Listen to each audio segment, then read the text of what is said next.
guys, in this high school advice video, I'm going to be talking to you about your college entrance exams, also known as your SATs and your ACTs.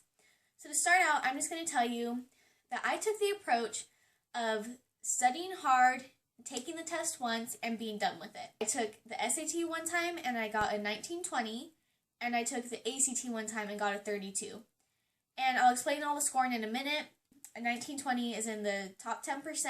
I scored in top 10% of the nation. And my ACT, a 32, was in the top 2%.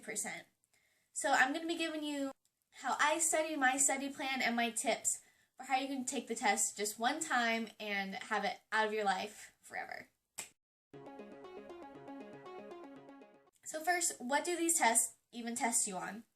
Well, it tests you on reading comprehension, writing, and math up to Algebra 2.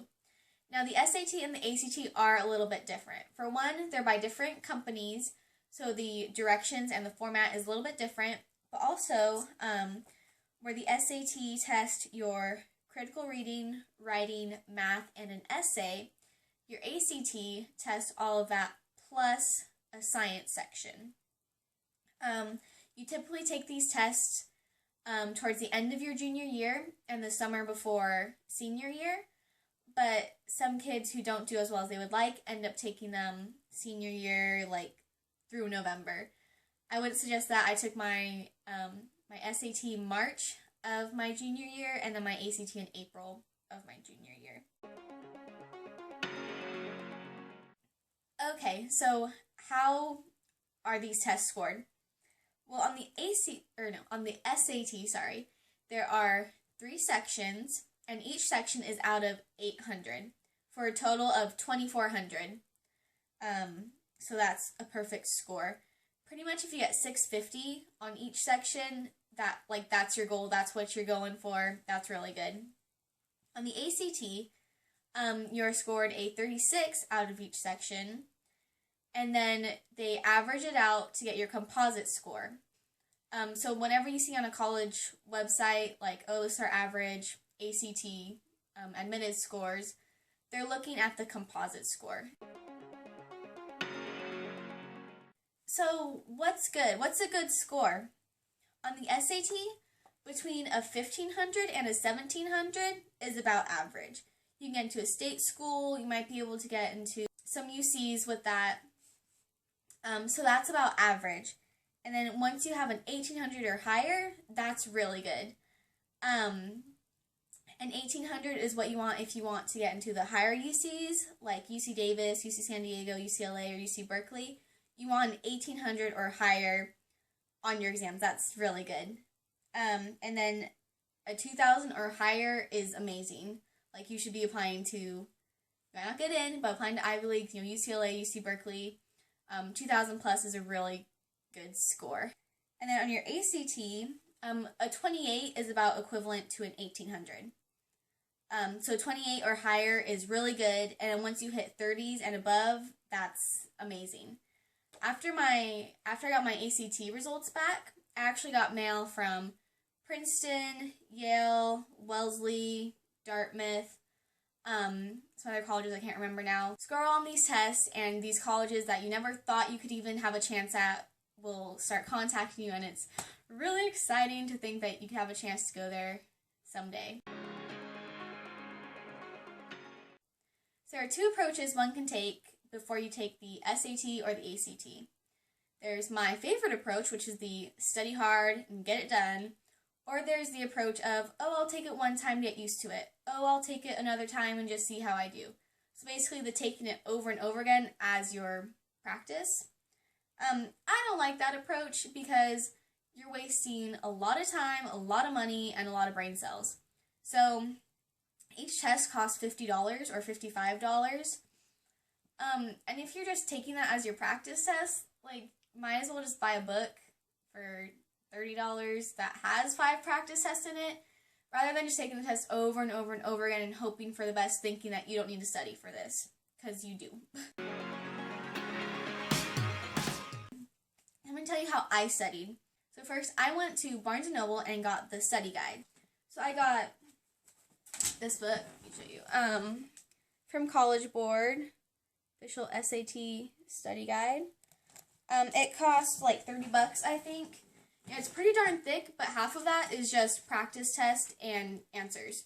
So really half of it is like all you need to learn. So I got it over the summer, and I just started like glancing through it, just skimming it, scanning it. What I did do though is I learned the directions. I read the directions and learned them. If you can learn the directions before you take the test, that saves you so much time. That's half of it, honestly. Just understanding what they are asking for is half the battle. So, did that, put that away. Oh, that was before junior year.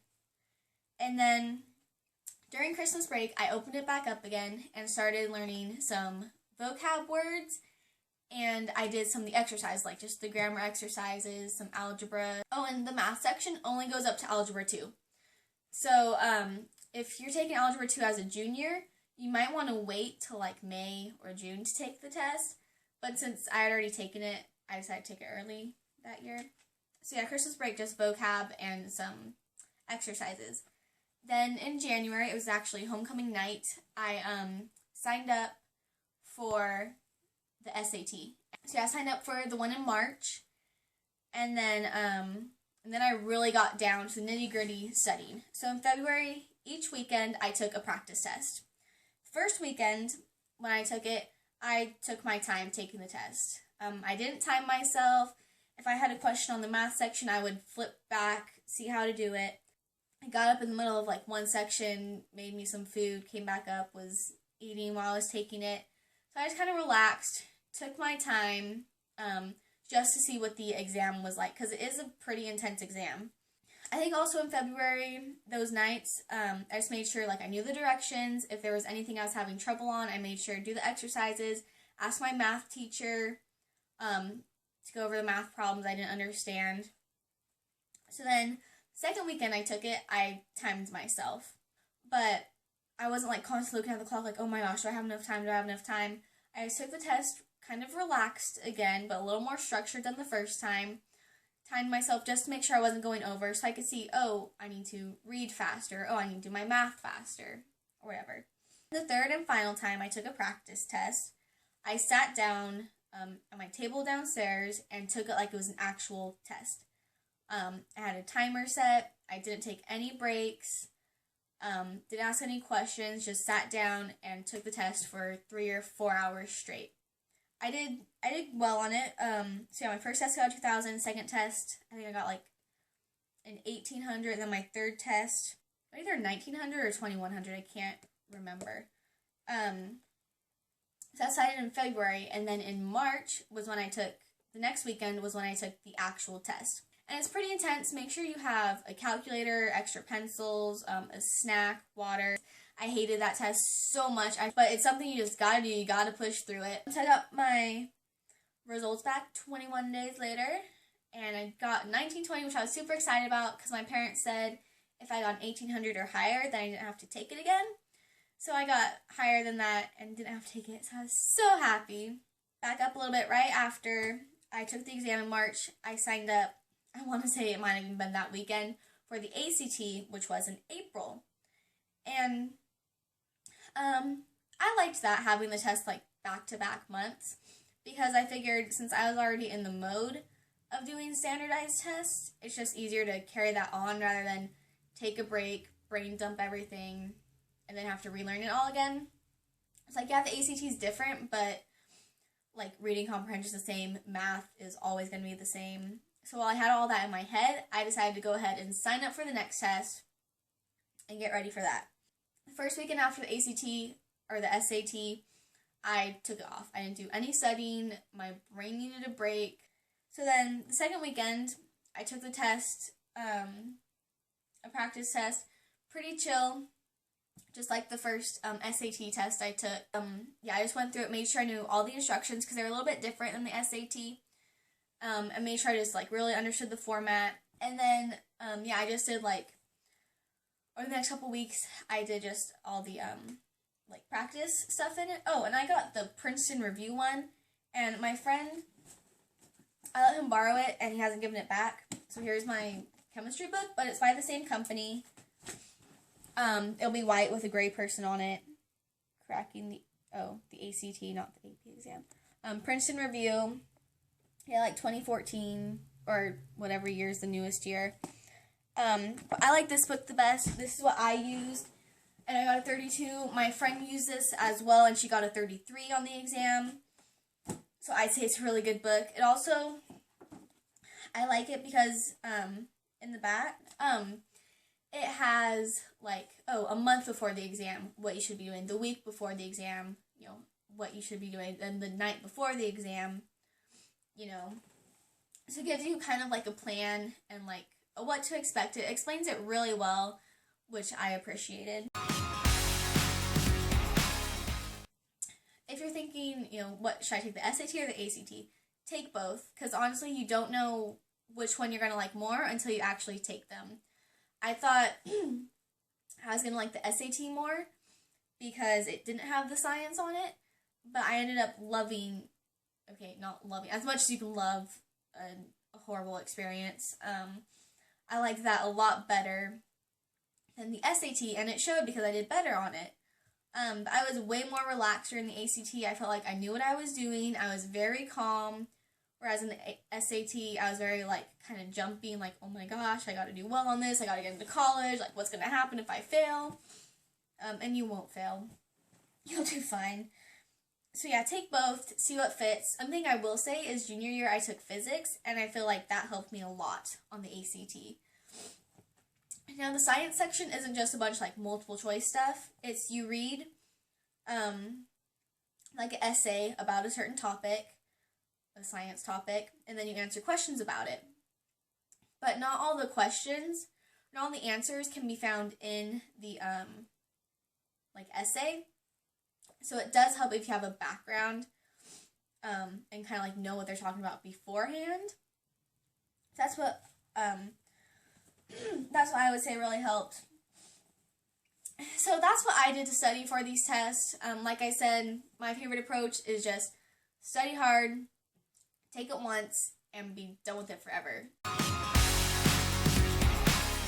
Okay, so earlier in the video I mentioned that I got mail from Wellesley and Columbia and Yale and all these other Ivy Leagues, and you're probably thinking, well, why didn't you go there? Why are you going to UC Davis?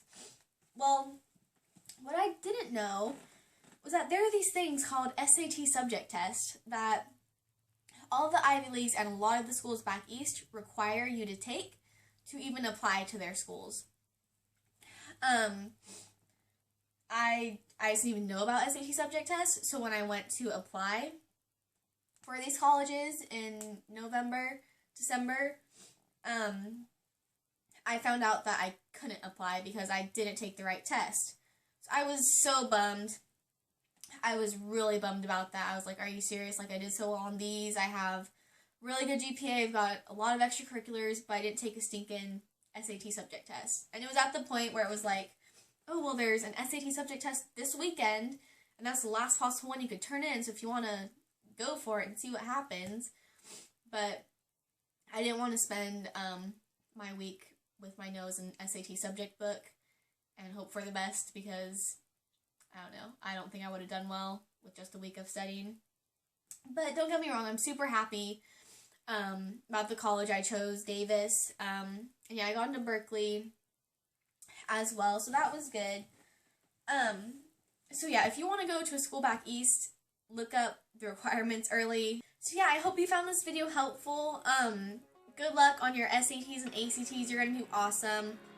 Study, get it done, and I hope you guys get into the college of your choice and everything. And yeah, there will be more advice videos to come. Comment, like, and subscribe. Give me feedback. I want to know what you guys think of it.